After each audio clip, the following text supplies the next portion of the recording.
En politique, avant le premier tour du 23 avril prochain, le train de la présidentielle sillonne l'Hexagone. Il faisait étape aujourd'hui à Libourne pour présenter son exposition sur la Ve République. Le traitement des élections par les médias y prend une large place, associant notamment France Télévisions, l'INA et France Bleu Gironde. Yannick de Solmignac, Nicolas Pressicot.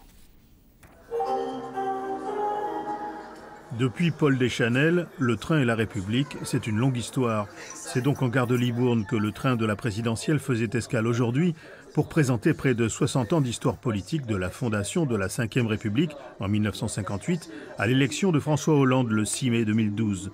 7 présidents de la République qui ont marqué chaque génération. Il y en a qui sont restés de quinquennat.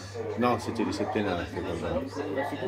De Gaulle. Parce qu'il a créé la Ve République et puis peut-être que le prochain créera la 6e. François Mitterrand. Et pourquoi?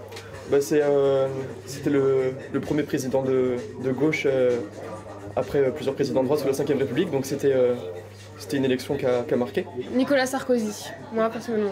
À chaque période, son style télévisuel. Les archives sont là pour illustrer le climat politique du moment et réveiller de vieux souvenirs. François Mitterrand est élu président de la République. C'est un train multigénérationnel parce que les jeunes découvrent ce qu'il y avait avant, on va dire, Nicolas Sarkozy, parce que sensiblement, avant Nicolas Sarkozy, on voit qu'il y a un certain flou.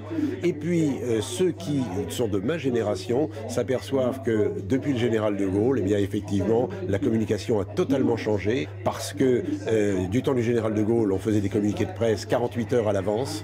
Aujourd'hui, le président des États-Unis tweet et c'est les fameuses informations instantanées.